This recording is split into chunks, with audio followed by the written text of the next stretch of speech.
우리는 지난 시간 오직 의인은 그 믿음으로 말미암아 산다는 말씀을 보았습니다. 유대인도 이방인도 또 선행으로 의롭다고 자신하는 사람도 피조물도 모두 죄인인 것을 보았습니다. 그래서 로마서 3장 23절은 모든 사람이 죄를 지었으므로 하나님의 영광에 이르지 못한다는 선언을 하게 됩니다. 하나님의 의는 율법과는 별개의 방법으로 나타났습니다.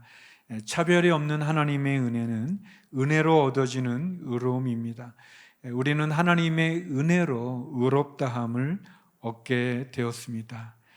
또 차별이 없는 하나님의 사랑은 믿음으로 얻어지는 의로움입니다. 하나님은 예수님을 속죄제물로 삼으셔서 우리를 위한 화목제물이 되게 하셨고, 하나님의 그 큰 은혜는 예수 그리스도를 믿는 믿음으로 우리를 얻게 합니다. 이 앞자리에 모기가 저를 너무 사랑해서 계속 이렇게 저를 위협하고 있습니다. 모기의 위협으로부터 제가 안 물리면서 설교를 할 수 있게 뭐 기도까지는 아니더라도 그런 바람으로 들어주시면 좋겠습니다. 여러 마리가 막 저를 공격하는데, 하나님의 의는 율법이 아닌 예수 그리스도를 속죄제물로 삼으셔서 우리를 위한 화목제물이 되게 하심으로 행위나 자격이나 조건이 아닌 믿음으로 얻어지는 구원을 베풀어 주셨습니다. 이제 4장으로 넘어오면서 사도 바울은 예수 그리스도를 믿음으로 의롭다함을 얻는 사람들의 사례를 인용하고 있습니다. 로마서의 1차적인 수신자였던 로마에 살고 있는 유대인들에게 율법에 나타난 하나님의 의로움, 은혜로 얻어지고 믿음으로 얻는 이 의로움을 설명하는데, 특별히 유대인들이 가장 중요하게 생각하는 두 인물을 예를 들어서 설명해 줍니다. 그분들은 아브라함과 다윗입니다. 유대인의 조상이라고도 말하고, 또 이스라엘 사람들이 가장 존경하는 그런 왕이죠. 다윗 왕입니다. 우리가 잘 아는 마태복음 1장 1절에도 보면 아브라함의 자손이며 다윗의 자손인 예수 그리스도의 족보입니다 라고 이렇게 시작이 됩니다. 이스라엘의 국기에 보면 이 별이 하나 그려져 있는데 그 별도 다윗의 별이라고 이야기하죠. 아브라함과 다윗 두 분은 유대인들과 또 성경에 있어서 가장 중요한 이 인물들인데, 이 아브라함과 다윗 역시 행위나 조건으로 구원을 얻는 것이 아니라, 의롭다함을 얻는 것이 아니라 믿음으로 의롭게 되었다는 것이 오늘 본문의 핵심적인 내용입니다. 한 4가지를 여러분과 나누고자 합니다. 먼저 첫 번째는 아브라함은 믿음으로 의롭다함을 얻었다는 겁니다. 아브라함은 믿음으로 의롭다함을 얻었습니다. 우리 본문 1절에서 3절 말씀을 같이 한번 읽어보겠습니다. 시작. 그러면 우리가 육신에 따라 우리의 조상이 된 아브라함이 무엇을 얻었다고 말할 수 있겠습니까? 만일 아브라함이 행위로 의롭다는 인정을 받았다면 자랑할 것이 있겠지만 하나님 앞에서는 없습니다. 성경은 무엇이라고 말합니까?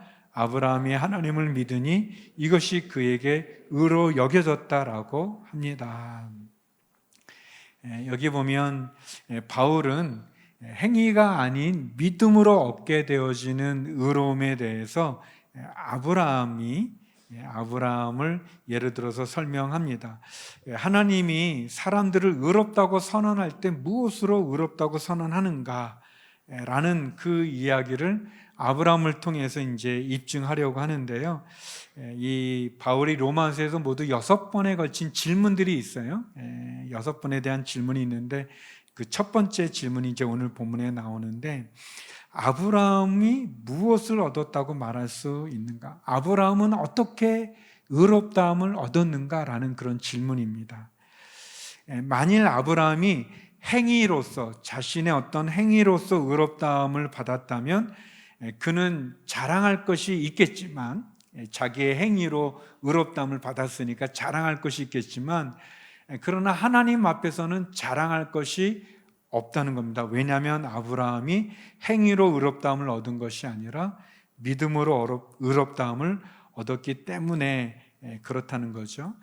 유대 랍비들은 있는데, 유대 랍비들이 그 아브라함을 설명할 때요, 그 아브라함은 이제 그들의 조상이죠. 믿음의 조상인데, 그 랍비들은 아브라함은 다른 사람들과는 조금 다른 그런 의로운 행위가 있었다고 이야기하는 거죠. 뭐 그렇게 볼 수도 있겠죠. 뭐 유대인들은 전통적으로 자기의 조상인 아브라함이 아주 훌륭한 분이고 뛰어난 분이고 위대한 인물이었다라고 말할 수도 있겠죠. 여러분, 이 아브라함은 우리 구약 성경에도 나오지만 이 이슬람에서도 아브라함은 굉장히 위대한 선지자로 이렇게 코란에 이렇게 나오고 있어요. 그러니까 아브라함이 그렇게 위대한 사람이라고 말할 수는 있을지는 몰라도 적어도 하나님 앞에서는 아브라함은 자랑할 것이 없을 것이다.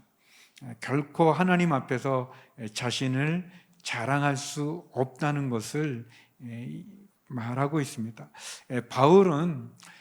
바울이 말하고 있는 구원이라고 하는 것은 어떤 일시적이고 또는 상대적인, 그러니까 저 사람보다는 내가 좀 더 의롭기 때문에 나는 의롭다 이렇게 말하는 상대적인 개념의 구원을 말하는 것이 아닙니다. 요 순간에만 구원받는 그 구원을 말하는 게 아니라 바울이 계속해서 말하고 있는 의로움, 구원은 영원한 구원을 말하는 것이고, 이거는 절대적인 구원을 의미하는 것입니다. 다시 말하면 사람과 사람을 비교해서 의롭다 하는 것이 아니라 하나님 앞에서 모든 사람이 죄인인데 그 죄인인 모든 사람, 심지어 아브라함조차도 행위로서, 노력으로서, 선행으로서 구원받을 수 없다는 것을 얘기해 주고 있는 거죠. 그러면 어떻게 구원을 받는가? 구원은 값없이 주어지는 하나님의 선물이라는 것입니다. 선물이죠. 여러분, 선물은 조건 없이 주는 거죠. 조건이 있는 선물을 우리가 뭐라고 그러죠? 잘 아시는군요. 뇌물이죠. 우리의 구원은 뇌물이 아닌 거예요. 어떤 조건을 갖고 있는 게 아니라 하나님의 선물입니다. 만일 예를 들어서 선한 일을 해야 구원을 얻는다고 말한다면, 그러면 그 구원은 당연하게 받아들일 수 있는 거라고 말할 수 있겠죠. 선물이라고 말할 수 없겠죠. 구원이 우리의 노력이나 자격이나 행위로 얻어진다고 말하면 하나님이 우리에게 베푼 구원을 선물이라고 말하지 않죠. 우리가 그 구원이 은혜로 얻어지고 믿음으로 얻어지고 선물이라고 얘기하는 것은 그것이 우리의 행위에 의한 것이 아니기 때문에 그렇습니다. 그러면 아브라함은 어떻게 의롭다함을 얻었는가? 그거는 우리 본문에도 나오지만 창세기 15장 6절의 말씀입니다. 우리 같이 한번 읽어볼까요? 시작. 아브라함이 여호와를 믿었습니다. 그래서 여호와께서 아브라함의 그런 믿음 때문에 그를 의롭게 여기셨습니다. 어떻게 아브라함을 의롭다고 여겼는가? 그가 하나님을 믿었다는 거예요. 뭘 믿었냐? 하나님의 약속을 믿었다는 거예요. 근데 이 창세기 15장의 배경을 이해할 필요가 있는데, 아브라함이 75세에 이제 하나님의 부름을 받았어요. 부름을 받고 약속을 받았는데, 하나님이 무슨 약속을 해줬냐면 내가 너로 큰 민족을 이루겠다. 내가 너로 큰 민족을 이루고 너를 복의 근원으로 삼겠다라는 약속이었어요. 그러면 이제 큰 민족을 이루려면 이제 아브라함이 자녀를 많이 낳고 그 자녀가 또 결혼해서 자녀를 많이 낳고 해서 이렇게 자꾸 낳고 해가지고 그 큰 민족을 이뤄야 되는데, 이 안타깝게 이 아브라함이 그의 부인 사라 사이에 자녀가 없는 거예요. 자녀가 없어서 너무 힘든 거예요. 정확한 나이는 몇 년이 지났는지는 안 나오는데 아무튼 자녀가 없는 거예요. 이제 보통 대략 한 10년에서 뭐 8년에서 한 10년 뭐 그 정도, 또는 뭐 8년에서 한 15년 뭐 그렇게도 이렇게 보는데요. 근데 아무튼 자식이 없는 거예요. 그래서 이제 아브라함이 그 종 중에 엘리에셀이라고 하는 종이 있는데, 똑똑하고 신실하고 참 좋은 그런 종이 있는데, 그 종을 그냥 입양해서 자기의 상속자로 삼으려고 하나님께 부탁합니다. 하나님, 제가 엘리에셀을 제 상속자로 삼으려고 합니다. 그러니까 이 엘리에셀을 축복해 주십시오라고 얘기하는데, 하나님이 아니다 그래요. 아니다, 너에게서 난 자식이어야 된다라고 하면서 아브라함을 데리고 밖으로 나가는데, 그때가 아마 밤이었나 봐요. 밤에 나가니까 별이 굉장히 많이 있는 거예요. 그래서 저 별을 보여주면서 하나님이 뭐라 그러냐면, 내가 너의 자손을 저 하늘의 별과 같이 하겠다라고 얘기한 거예요. 그게 이제 창세기 15장 5절까지의 얘기예요. 그 약속, 내가 하늘의 별과 같이 너의 자손을 하겠다는 그 약속을 아브라함이 지금 자기나 자기 부인에게서 자식을 못 낳고 있는데, 너의 몸에서 나는 자식을 하늘의 별처럼 하겠다는 그 약속을 믿은 거예요. 믿고, 여러분 모기가 안 보이죠? 여러분 눈에 지금 두 마리가 저를 공격하고 있어요. 안 보이죠? 그러나 여러분이 제 말을 믿잖아요. 그렇죠? 제가 공격도 안 하는 모기가 저를 공격한다고 말하지 않을 거 믿잖아요. 아들이 없어요. 자식이 없는데, 그래서 그 종을 양자로 이렇게 입양하려고 하는 아브라함에게 하나님이 아니다 그러고 밖에 데리고 나서 하늘의 별을 보여주면서 저 무수한 별처럼 너의 자손을 그렇게 하겠다고 그랬어요. 여러분, 이스라엘 자손이 얼마나 많아요. 유대인분들이 얼마나 세계에 많이 흩어져 있습니까? 진짜 그 약속대로 이루어진 거죠.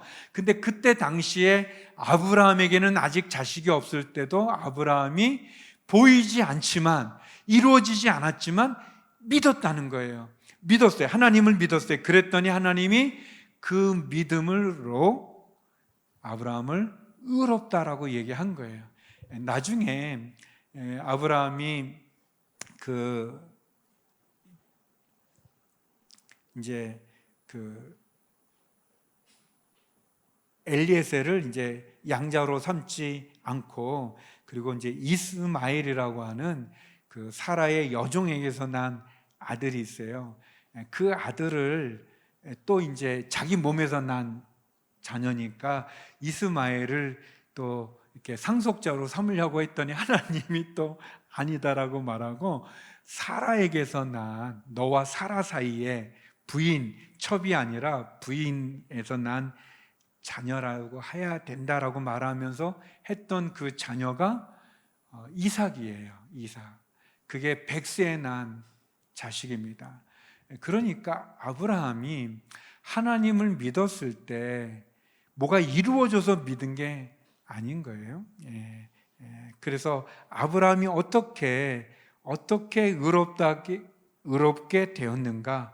믿음으로 의롭게 되었다. 다시 말하면 그의 아내가 의학적으로, 이성적으로, 경험적으로는 아이를 가질 수 없었지만 아브라함이 하나님의 약속을 믿은 거예요. 믿음으로. 믿을 수 있어서 믿은 것이 아니라 믿음으로 믿은 거예요. 마찬가지로 우리가 구원이나 십자가나 복음을 믿을 수 있어서 믿는 게 아니라 믿음으로 고백하고 믿음으로 그것을 받아들이는 거죠. 왜? 하나님 거짓말하는 분이 아니시기 때문에, 하나님이 신실한 분이기 때문에 그렇다는 거예요. 그런 점에서 두 번째 믿음은 은혜를 전제로 한다는 거예요. 아브라함의 믿음, 우리의 믿음은 은혜를 전제로 하는 거예요. 우리 4절 5절 말씀 같이 한번 읽어보겠습니다. 시작. 일하는 자에게는 품삯이 은혜로 여겨지지 않고 정당한 대가로 여겨지나, 일하지 않고도 경건치 않은 사람을 의롭다고 인정하시는 분을 믿는 사람에게는 그의 믿음이 의로 여겨집니다. 아멘. 일하는 사람이 예를 들어서 일을 하고 월급을 받으면 그 월급을 은혜라고 말하지 않죠. 당연히 받아야 될 권리죠. 그런데 일하지도 않았는데 월급을 받으면, 품삯을 받으면, 일을 하지도 않고도 똑같이 일한 사람처럼 대가가 주어진다면 우리는 그것을 은혜라고 얘기하죠. 행위에 따른 보상이 조건적이고 정당한 것이라면 은혜라고 하는 것은 무조건적이고 일방적인 거라고 말할 수 있어요. 일한 대가로 당연히 받는 것을 우리가 은혜라고 말하지 않거든요.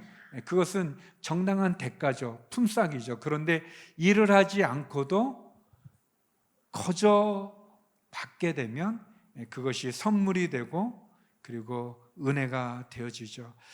우리가 구원을 얻고 의롭다함을 받는 것은 보상이나 노력으로 얻어지는 것이 아니라 은혜로 얻어지는 겁니다.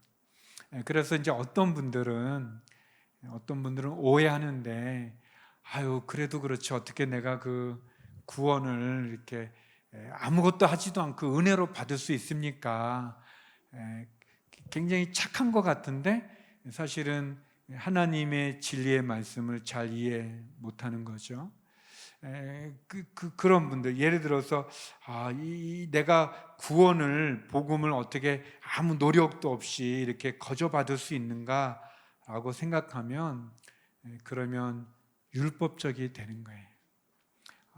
그래도 내가 헌금은 좀 해야지, 그래도 내가 좀 장로는 돼야지, 뭐 권사는 돼야지, 그래서 구원받는다고 생각하면 그게 잘못된 보상 심리가 되고 그게 율법이 되어지는 거죠. 믿음은 은혜를 전제로 합니다. 우리 창세기 12장 1절에 보면 하나님이 처음 아브라함을 만날 때 장면인데 제가 읽어드릴게요. 여호와께서 아브라함에게 말씀하셨습니다. 내 고향, 내 친척, 내 아버지의 집을 떠나 내가 내게 보여주는 땅으로 가거라. 하나님이 아브라함을 만나주시는데요, 이게 왜 은혜냐면 아브라함이 하나님을 찾은 게 아니에요. 아브라함이 하나님 앞에 은혜를 달라고 했던 게 아니에요. 하나님께서 찾아오셨고 하나님이 은혜를 베풀어 주신 거예요. 마찬가지로 성도 여러분, 여러분이 다 여기에 계시고 또 영상으로도 또 보시는 분들도 계시는데, 우리들이 하나님을 믿은 거를 가만히 생각해 보면 하나님의 은혜입니다. 하나님이 먼저 우리를 찾아오셨어요. 그게 모태 신앙이어서 부모님의 신앙을 따라 오신 분도 계시고 또 친구의 도움으로 오신 분도 있고 또는 어떤 사정에서 이 자리에 계시는지는 몰라도 한 명도 예외 없이 하나님이 먼저 우리에게 손을 내미신 거예요. 하나님이 우리에게 찾아오신 것입니다. 아브라함이 하나님을 찾은 것이 아니라 하나님께서 아브라함을 찾아오셨어요. 하나님이 왜 그러면 아브라함을 찾아오셨을까? 왜 아브라함을 약속의 믿음의 조상으로 삼았을까? 몰라요. 왜 그런지. 그러면 하나님이 왜 나를 구원하여 주셨는가? 하나님이 왜 여러분을 구원해 주셨을까요? 여러분 그걸 설명할 수 있겠어요? 모르죠. 우리도 역시 은혜라고 말할 수밖에 없는 거예요. 은혜라고 말할 수밖에 없는 거예요. 저는 안 믿는 가정에서 자랐는데 제가 교회 처음 나가게 된 거는 그 외할머니 댁의 시골인데 외할머니 댁에 어릴 때 갔었어요. 갔는데 그 농번기다 보니까 바쁜 거예요, 어른들이. 그런데 그 교회가 있었어요. 거기서 여름 성경학교라는데 서울은 3일간 하는데 시골은 일주일간 해요. 가장 바쁠 때. 그래서 약간 타가소 비슷하게 농번기에 애들 이렇게 모아서 하는 뭐 그런 거가 있으니까 이모가 저가 서울에서 와서 이제 집에 혼자 있을 것 같으니까 교회 가라고 했어요. 그래서 제가 교회 가게 된 거예요. 그게 제가 교회 예수님 믿게 된 계기거든요. 목사님은 어떻게 예수님 믿게 됐나요? 농번기에 혼자 있는 게 안 돼가지고 이모가 집에 가라고 그렇게 말할 수 있지만 그렇지만 제가 갔을 때 여름 성경학과 있었고, 그 여름 성경학교 때 제가 교회를 갔는데 그때 선생님이 저를 따뜻하게 환영해 주셨어요. 또 서울에서 온 아이라고 아주 예뻐해 주셨어요. 그게 은혜죠. 여러분은 어떻게 교회에 나오게 되고 예수님 믿게 되는가 생각해 보면 은혜라는 단어 외에 설명할 길이 없어요. 내가 무슨 존재라고. 그리고 또 서울에 와서 또 안 믿을 수도 있잖아요. 안 나갈 수도 있잖아요. 교회 안 나갈 이유가 훨씬 많죠. 예수님 믿을 것보다. 여러분도 마찬가지인 거예요. 우리의 믿음은 하나님의 은혜를 전제로 하고 있는 거예요. 하나님이 우리를 사랑해 주신 거예요. 먼저 손을 내미신 거예요. 그래서 세 번째, 다윗도 은혜로 의롭다함을 얻었다고 그가 고백하고 있습니다. 우리 6절에서 8절 말씀인데요, 우리 같이 한번 읽어보겠습니다. 6절에서 8절 시작. 행위와 상관없이 하나님께 의롭다고 인정받은 사람의 복에 대해 다윗도 이렇게 말합니다. 주께서 불법을 용서하시고 죄를 덮어주시는 사람은 복이 있고 주께서 그 죄를 인정치 않으실 사람은 복이 있다. 아브라함이 어떻게 의롭다함을 얻은가? 믿음으로 의롭다함을 얻었어요. 우리의 믿음은 하나님의 은혜를 전제로 하는 거예요. 다윗이 하나님 앞에 고백하는 거예요. 행위와 상관없이 그 사람이 어떤 일을 한 것과 관계없이 하나님께서 의롭다고 인정해 주는 사람은 복이 있는 사람이다 라고 얘기하는 거예요. 주께서 죄를 지은 사람을 용서해 주고 그 죄를 덮어주는 사람, 그 사람이 복이 있다라고 얘기하는 겁니다.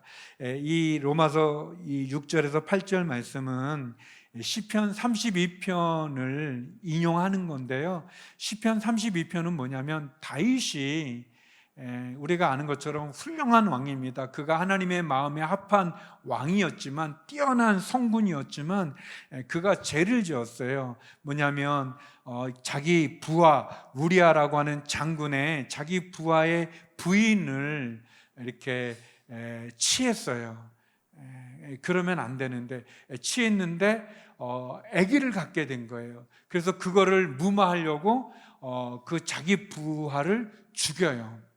자기 부하를 죽이고 자기가 이제 그 아내를 취하는 그런 죄를 짓거든요. 근데 이것이 마치 그냥 자연스럽게 이루어진 것처럼, 왜냐하면 자기 부하 그 우리아 장군이 전쟁 중에 죽게 하거든요. 근데 그 성경을 읽어보면은 다윗이 지시를 내려서 가장 위험한 자리에 그 우리아 장군을 두고 이 이스라엘 군대가 빠지게 돼요. 그래서 결국 적에게 죽게 된. 그래서 사람들은 그냥 죽었나 보다라고 생각하고, 죽었으니까 왕이니까 미망인을 부인으로 취하는 건 뭐 괜찮다고 생각하는데, 이 사실을 아는 사람이 있어요.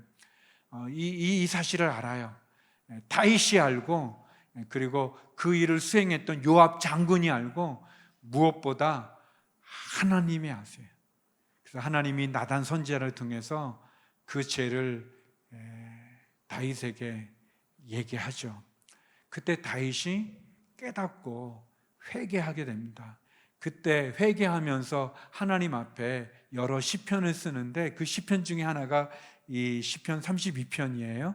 우리 시편 32편 1절 2절을 우리 개역 개정 번역으로 같이 한번 읽어보겠습니다. 같이 한번 읽어볼까요? 시작. 허물의 사함을 받고 자신의 죄가 가려진 자는 복이 있도다.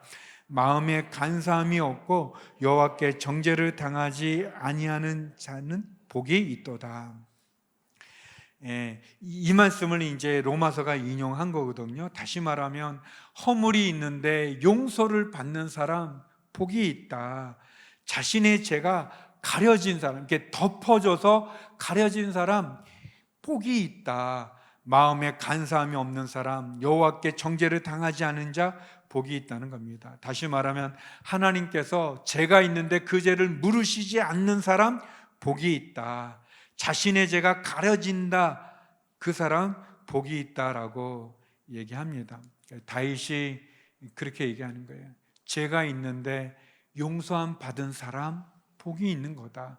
죄가 있는데 그 죄가 덮어져서, 가려져서, 덮어져서 용서함 받는 사람 복이 있다 그랬습니다. 여러분, 어떤 목사님이 그러셨는데, 이 세상은 감옥에 있는 죄인과 감옥 밖에 있는 죄인으로 나눈다고 그랬어요. 저는 그 말 처음 들었을 때 웃었는데 곰곰이 생각해 보니까 맞아요. 여러분 저를 모르시죠? 또 저도 여러분 몰라요. 우리는 붙잡힌 죄인이 있고 안 붙잡힌 죄인이 있는 거예요. 드러난 죄인이 있고 안 드러난 죄인이 있는 거지 다 죄인이에요. 제가 그런 생각을 했는데, 이렇게 하나님이 얼마나 두려운가, 그분 앞에 우리가 이렇게 다 드러난다고 그랬거든요. 예전에 그 정채봉이라는 돌아가셨는데 그 동화 작가가 계셔요. 근데 그분이 쓴 아주 짧은 동화 중에 사람의 생각과 마음을 찍는 사진사라는 그런 짧은 동화가 있어요. 그게 뭐냐면, 이 사진사가 가지고 있는 사진기는 사람의 겉모습을 찍는 게 아니라 그 사람의 생각과 마음을 찍는다는 거예요. 그래서 이 사진사가 사람들을 이렇게 찍거든요. 찍고 인화해 보면, 그 현상에 보면 거기에 너무너무 이상한 것들이 많이 있는 거예요. 뭐 아무튼 그래서 결국 그 사진사가 이제 사람들에게 공격을 받고 이렇게 아무튼 어렵게 되는 그런 짧은 동화가 있는데, 여러분 누가 이렇게 뭐 예전에 그 궁예라는 그 관심법이라서 사람의 속을 뭐 거짓말이지만 아무튼 두렵죠. 여러분 속을 들여다 본다고 생각해 얼마나 무서워요. 하나님 앞에 우리가 섰을 때 우리의 모든 게 드러난다고 생각하면 얼마나 무섭습니까? 가려진다는 거, 다윗이 말하는 거예요. 우리가 의롭다함을 얻는 것은 은혜로 얻어진다는 겁니다. 여러분, 히브리서 9장 7절에 이런 말씀이 있습니다. 그러나 두 번째 장막 안에는 대제사장만이 1년에 단 한 번 들어가는데 피가 없이는 절대로 들어가지 못합니다. 이 피는 그 자신을 위하고 또한 백성이 알지 못하고 지은 죄를 위한 것입니다 라는 그런 말씀이 있어요. 무슨 말이냐, 사람이 지은 죄가 많아서 그 죄를, 이스라엘 백성들을 대속죄일이라는 날 대제사장이 백성들의 죄를 속하는 피를 가지고 들어가서 이 법궤가 있어요. 그 법궤 안에는 이 돌판이 있어요. 그 율법이죠. 어떻게 보면 우리의 죄를 고발하는 율법이 있는데, 그 법궤를 덮고 있는, 뚜껑은 아닌데 그 법궤를 덮는 덮개가 있어요. 그거를 속죄소라고 이렇게 말하거든요. 그러니까 죄를 속하는 장소. 근데 옛날 성경에는 시은자라고 그랬어요. 베풀 시자에다 은혜 은자에다 그 자리 자자 써서 은혜를 베푸는 자리라는 그런 뜻인데, 그 법궤 안에 있는 돌판을 덮는 거예요. 그게 덮어요.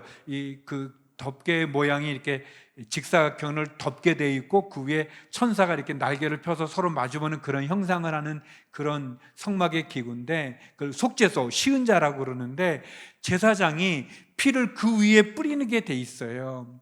그 말씀이거든요. 그러면 법궤 안에 있는 율법은 우리의 죄를 고발하는 거예요. 우리의 죄를 고발하는 거예요. 마치 검사가 우리 죄를 고발하는 것처럼 이 사람은 이러이러한 죄 율법이 우리 죄를 고발하는데, 그 위에 덮고 있는 시은자의 피가 뿌려져 있으면 하나님께서 그 피를 보고 법궤 안에 있는 우리의 죄를 고발하는 그 죄를 가리운다는 거예요. 덮은 피를 보시고 우리의 죄를 용서해 주신다는 거예요.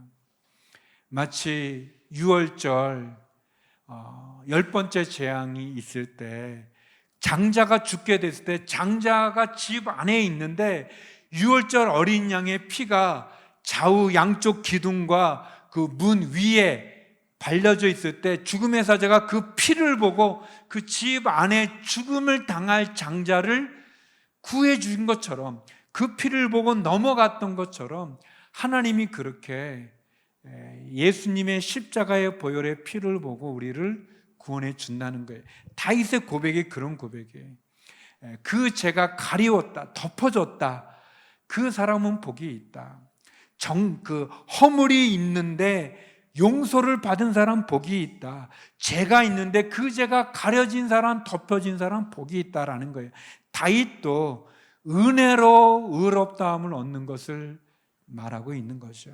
마지막 네 번째, 구원은 행위가 아닌 믿음으로 얻어진다는 거예요. 구원은 행위가 아닌 믿음으로 얻어집니다. 우리 9절에서 12절 말씀 같이 한번 읽어보겠습니다. 시작. 그러면 이 복은 할례 받은 사람에게만 내리는 것입니까? 아니면 할례 받지 않은 사람에게도 내리는 것입니까? 우리가 말하기를 아브라함이 하나님을 믿으니 이것이 그에게 의로 여겨졌다라고 했습니다. 그러면 이것이 어떻게 의로 여겨졌습니까? 그가 할례를 받은 때입니까? 아니면 할례를 받지 않은 때입니까? 할례를 받은 때가 아니라 할례를 받지 않은 때입니다. 그가 할례의 표를 받은 것은 할례를 받지 않은 때에 얻은 믿음의 의를 확증하는 것이었습니다. 이는 아브라함이 할례 받지 않은 사람으로서 믿는 모든 사람들의 조상이 돼 그들도 의롭다는 인정을 받게 하려는 것이었습니다. 그는 또한 할례 받은 사람의 조상이 됐습니다. 곧 할례를 받았을 뿐 아니라 우리 조상 아브라함이 할례를 받지 않은 때에 가졌던 믿음의 발자취를 따르는 사람들의 조상이 됐습니다. 아브라함이 믿음으로 의롭다함을 얻었다고 얘기했죠. 우리의 믿음은 은혜를 전제로 하고 있고 다윗도 은혜로 의롭다함을 얻는 것을 이야기했잖아요. 구원은 행위가 아닌 믿음으로 얻어진 겁니다. 그래서 이제 바울이 마지막으로 아브라함의 할례 얘기를 하는 겁니다. 여러분, 할례라는 건 보자면 유대인을 상징하는 거죠. 할례라고 하는 것은 우리가 하나님의 백성이 되고 하나님이 우리의 하나님이 된다는 그런 증거거든요. 할례라고 하는 표시가. 그러면 아브라함이 의롭다함을 얻었을 때는 할례를 받은 다음이냐 아니면 할례 받기 전이냐, 언제라고 우리가 읽었죠? 할례 받기 전이라는 거죠. 여러분, 아브라함이 의롭다함을 받은 것이 할례 받기 전인 것을 어떻게 알 수 있냐면, 이제 아까 얘기했던 이제 아브라함이 이스마엘을 낳게 되거든요. 사라야가 자기가 히브리서 보면 이제 단산이 됐다고 그랬어요. 그러니까 이제 생리가 그친 거예요. 여인으로서. 그러니까 그러니까 자녀를 못 낳게 되잖아요. 이제 폐경이 됐으니까. 그러니까 사라가 자기 여종 하갈을 남편에게 줘서 아브라함이 하갈을 통해서 이스마엘이라는 아들을 낳게 돼요. 그게 86세 때 일이에요. 아까 말했던 75세에 이제 부름을 받아서 아까 말한 그 밤하늘을 보여준 게 정확히 언제인지는 모르지만 아무튼 86세에 이스마엘을 낳게 되거든요. 그런데 하나님이 아니라고 그러는 거예요. 이스마엘이 아니다. 그리고 100세에 이삭을 낳게 되는 거예요. 그러면 이 할례는 언제 받았느냐? 아브라함이 99세 때 할례를 받게 돼요. 그러니까 적어도 86세 때까지는 할례를 안 받은 거 아니겠어요? 그리고 86세 전에 언젠지는 모르지만 밤하늘 보여주고 약속을 받아서 믿어서 의롭게 됐거든요. 그러니까 적어도 우리가 알 수 있는 건 뭐냐면, 아브라함이 할례를 언제 받았냐면 13년, 이스마엘 낳고 13년 후에 할례를 받았거든요. 그러니까 의롭다함을 얻은 거는 최소한 13년 전에 의롭다함을 얻은 거잖아요. 죄송합니다. 제가 말을 잘 못해서 이해하셨나요? 있죠? 그러니까 할례 받고 나서 의롭다함이 아니라 그 전인데, 이스마엘 낳기 전에 약속을 믿음으로 의롭다함을 받은 거예요. 이스마엘 난 밤하늘 봤을 때 몇 살인지 기록됐으면 이렇게 설명이 안 해도 되는데, 근데 아무튼 그 후에 이스마엘을 낳는데, 이스마엘 낳았을 때 나이가 86세였거든요. 물렸네요. 결국 가려면 모기도 살아야 되니까 아무튼 상관없이 바울이 얘기하는 거야. 아브라함이 언제 의롭다함을 받았냐? 할례 때냐? 할례 받기 전에 의롭다함을 얻은 거거든요. 그러면 아브라함은 유대인의 믿음의 조상이 됐을 뿐 아니라 아브라함이 할례 받기 전에 의롭다함을 얻은 것은 마찬가지로 할례를 받지 않은 사람, 다시 말하면 이스라엘 사람을 제외한 모든 세계 사람들, 우리 한국 사람을 비롯한 모든 사람들의 조상이 되게 하려는 것이 아니냐, 그런 말씀이에요. 그래서 우리 갈라디아서 3장 8절 같이 한번 읽어보겠습니다. 시작. 성경은 하나님께서 믿음으로 인해 이방 사람을 의롭다고 인정하실 것을 미리 알고 먼저 아브라함에게 복음을 선포했습니다. 모든 이방 사람이 내 안에서, 아브라함 안에서 복을 받을 것이다. 그러므로 믿음에서 난 사람들은 믿음이 있는 아브라함과 함께 복을 받습니다 라는 뜻이에요. 아브라함이 믿음의 조상이 됐는데 아브라함이 이스라엘 사람들만의 조상이 된 게 아니라 모든 사람들의 믿음의 조상이 됐다. 다시 말하면 할례 받기 전에 믿음으로 의롭다함을 얻었다. 마찬가지로 우리도 구원이 행위가 아니라 믿음으로 얻어진다는 그런 논리고 그런 이야기입니다. 우리가 구원 얻는 것은 할례냐 무할례냐 그게 중요한 게 아니에요. 우리가 하나님을 믿는가 안 믿는가, 십자가를 믿는가 안 믿는가입니다. 여러분, 우리의 구원은 40일 금식 기도를 해서 성경을 백독을 해서 성경을 교회 헌금을 많이 해서 내가 직분이 있어서 구원받는 게 아니라 우리의 자격이나 행위가 아니라 믿음으로 얻어지는 것입니다.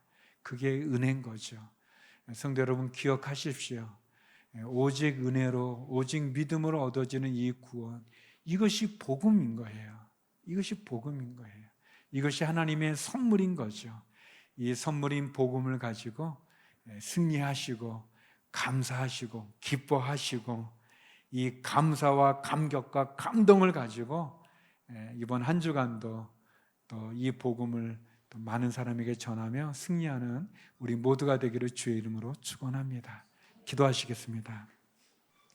거룩하신 아버지 하나님, 믿음으로 의롭다는 인정을 받은 아브라함처럼 은혜를 전제로 또 다윗도 고백했던 것처럼 구원은 행위가 아닌 믿음으로 얻어지는 축복이고 하나님의 선물인 것을 감사하며 감격하며 기쁨 가운데 승리하며 살아가는 저희들이 되게 하여 주시옵소서. 이 복음을 땅끝까지 증거하게 하여 주시고 복음으로 주님 앞에 담대히 나가는 저희들이 되게 하여 주옵소서. 예수님 이름으로 기도드립니다. 아멘.